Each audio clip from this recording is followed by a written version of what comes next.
Customer Service Lesson 2. The customer is always right.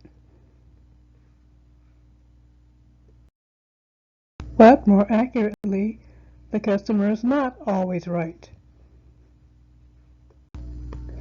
We've all heard this saying, but what does it actually mean? Many customers today take it to mean that they should always get what they want no matter what. But is this what it was intended to mean? Let's take a look at the full quote.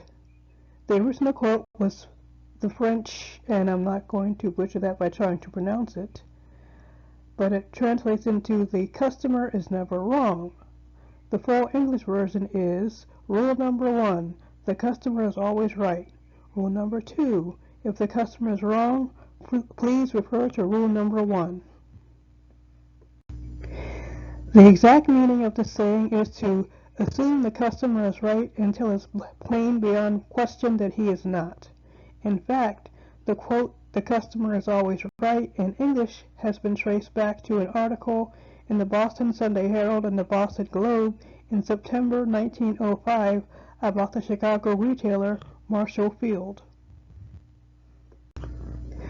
The article stated, "Every employee," this is the way it was spelled in the article, "from cash boy up, is taught absolute respect for and compliance with the business principles which Mr. Field practices. Broadly speaking, Mr. Field adheres to the theory that the customer is always right. He must be a very untrustworthy trader to whom this concession is not granted." However, it was pointed out as early as 1914 that this view ignores the fact that customers can be dishonest, have unrealistic expectations, or try to misuse a product in ways that void the guarantee. If we adopt the policy of believing whatever the customer says is right, and if we take them at face value, we will be subjected to inevitable losses.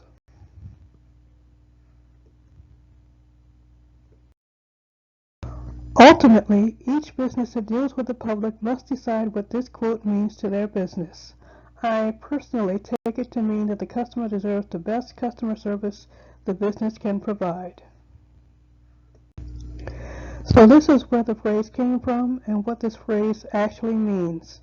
Next lesson will be about the pros and cons of automated customer service systems.